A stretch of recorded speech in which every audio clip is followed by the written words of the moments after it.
How is it even possible to find rest in motherhood sometimes, in the most exhausting seasons?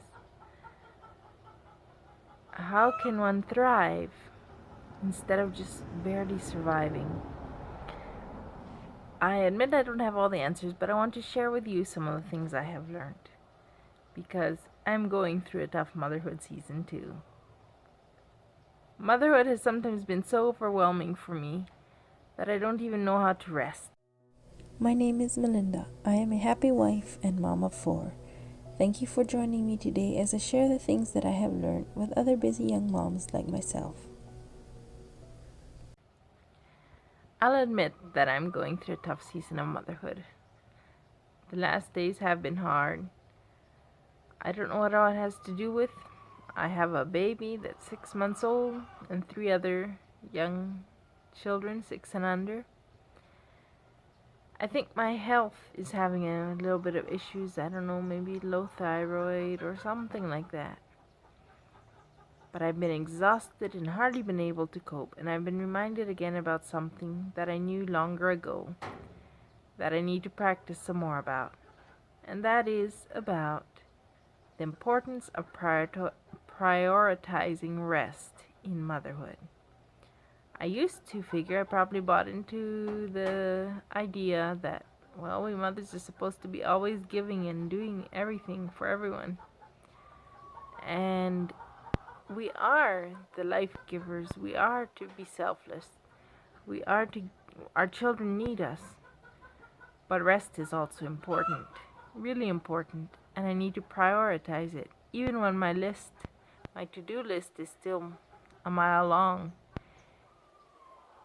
Taking the time to rest has to be somewhere near the top of the list. So I want to share with you some ideas today. I probably never paid attention before I was a mother, but now more and more I hear and see about other moms who are exhausted and tired and strike something very close to home because at certain seasons I've just loved and thrived in being a mom, and at certain seasons like right now it can be really hard.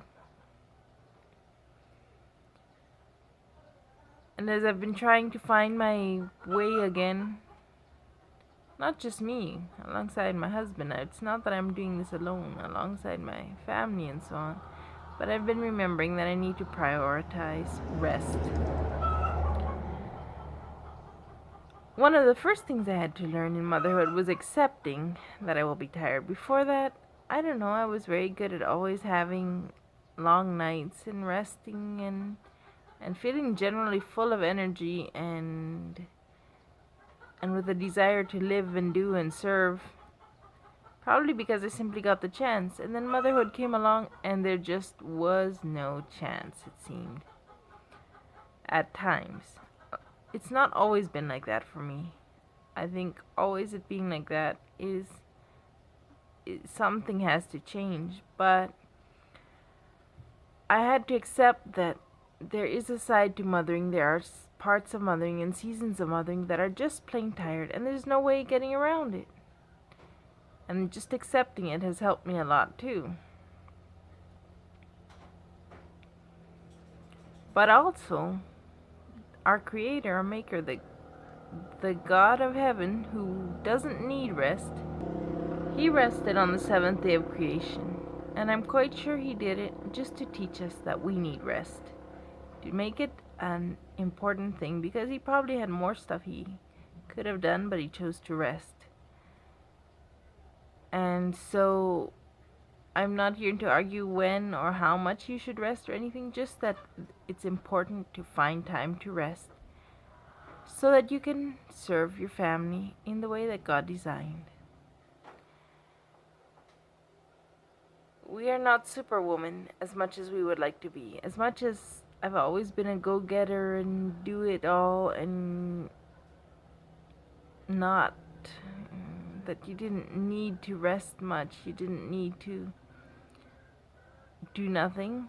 I like, I like rest that is planned. Like, okay, I'm going to rest from this time to this time and not, and whatever, just plain just resting, not planning on resting, and just sitting around is very hard, or has been very hard for me. And some of my most exhausting days, well, I can see how it comes to that. But before it comes to that, I need to learn to rest too. So those are the two main points. Accepting that there will be seasons where you just cannot live it in rest as much, because with a new baby and other young children, it just isn't possible. But also making sure that I know and that you know and that we understand that rest is very important. We're not made to be always giving. We're we need our own cups filled sometimes in different ways, spiritually, mentally, emotionally, even physically, in all the ways. So here's some things to think about as you think about prioritizing rest in your own motherhood journey. One of the things I found that makes it the hardest for me to be a good mom is when my health is poor. And so making it a priority to have good health, to eat well, to take care of myself in whatever ways I need so I can have a good health makes it so much easier to be a good mom and to be a happy mom. And when I'm not, I need to make sure that I work on it. And it makes it easier to rest too if you're not always feeling so low and exhausted and behind. I mean, there's a kind of rest, a forced rest, but just another kind of rest. That when I feel like I'm never managing to do much and just need to take breaks because of my health, then I never feel like just resting for the sake of resting. And so if I can take care of my health, it sure helps. Take care of getting sleep, of making it a priority. I know there's a lot of talk about mothers never sleeping and so on, and there might be special cases with medical situations and so on, but I don't think that should be the norm. It shouldn't be the norm that we just accept, oh, I'm not going to sleep for the next 15 years, 18 years, well, maybe not that long, however long people say. No, I don't think it should be that way. I think there's baby seasons where one has short nights and so on. But sleeping should be a priority because if you can sleep well, you can be a much better mom for your children. And that's what they need us to be, the best mom we can be for them. Another point is to cut down on screen time. Sometimes it's a lie, I believe. I mean, phones aren't all bad, screens aren't all bad. I'm not trying to say that at all. I use them for many good purposes. But when I just like to, oh, I'm just going to take a mental break. It's much better to find something else than scrolling through your phone for a mental break. Find something else you can do, even resting, like while nursing. I can easily get into the habit of just being on my phone while nursing, but that's not the way you get rested because it it's so much stimulation for your brain in the end. Even if you feel like you rested or like you should have rested, you don't feel rested. And so try work on turning off the screens and putting them down, especially once the children are on bed. Sometimes we feel, oh, just to, spend time on the phone not thinking. But then we get overstimulated and we just cannot rest as well and sleep as well. Work on your screen time, on cutting it down. It's a false hope that spending time on the phone will help us to feel rested. It's much better to go to bed early and go to sleep than to spend half an hour on the phone or 1 hour or however long it is. You'll feel much better for it in the morning. And you won't miss out on any important things of life, I assure you. It feels like, oh, we'll miss out on one. But no, you won't. I know you won't. I'm speaking from experience, too, because I've had these issues in my own life, and I'm working hard on them, and I'm not perfect by any means, but I'm working on them. For rest time, we need to also work on our child training, our routines as a family. What's the cycle of your days?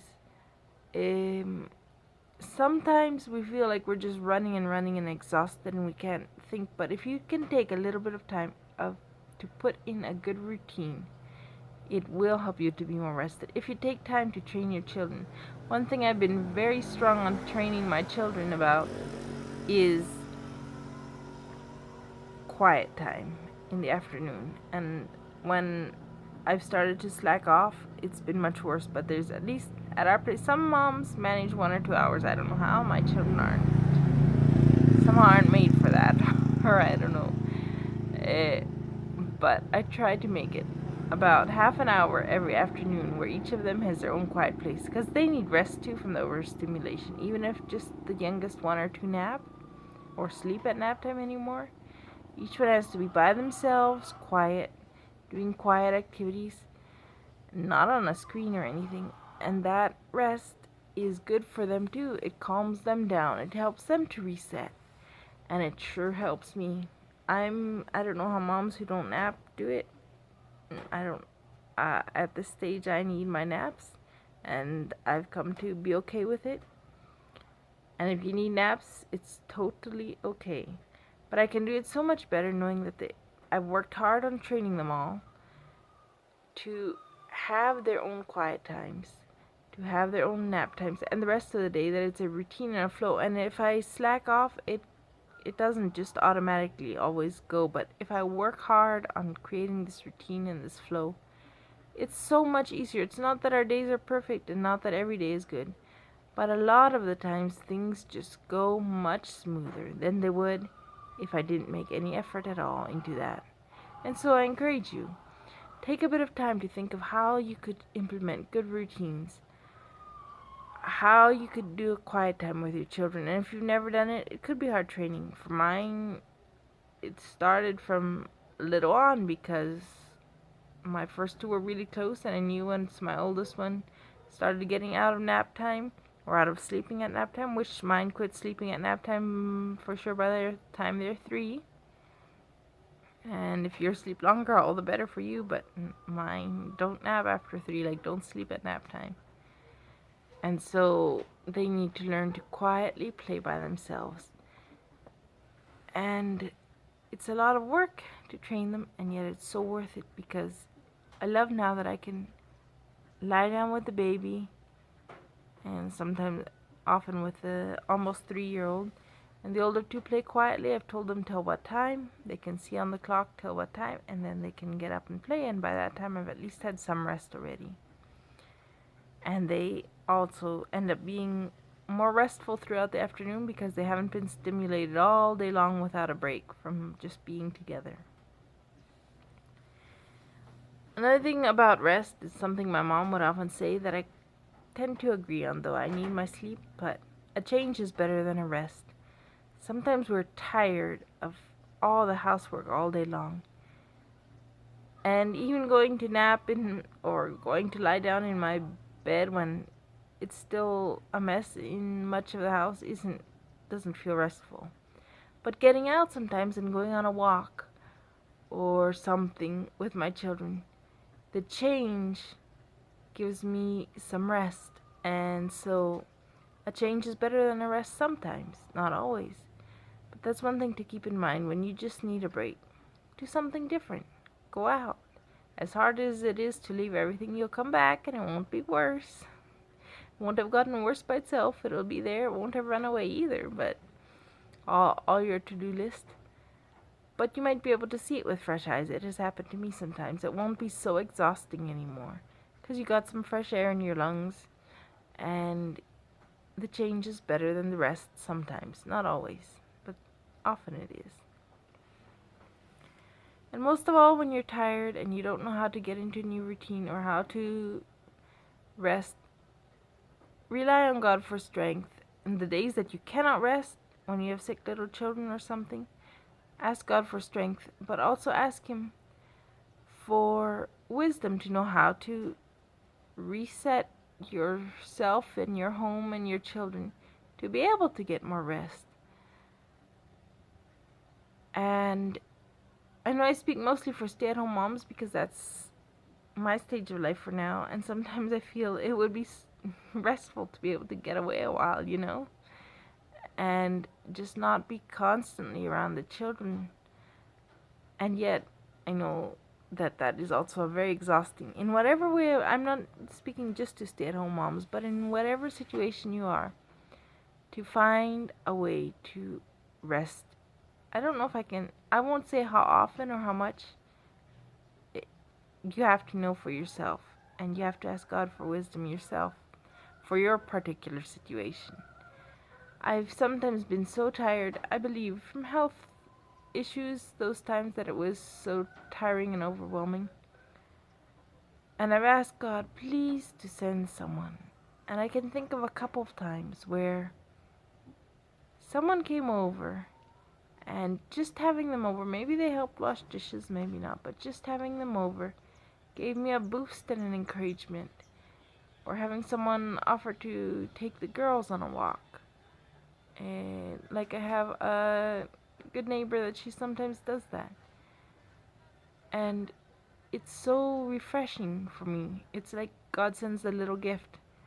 And so look for the ways that God is leading you, and be willing to ask God for help too. And be willing to ask and accept help from others. Because if you think you have to do it all, well, you will wear out.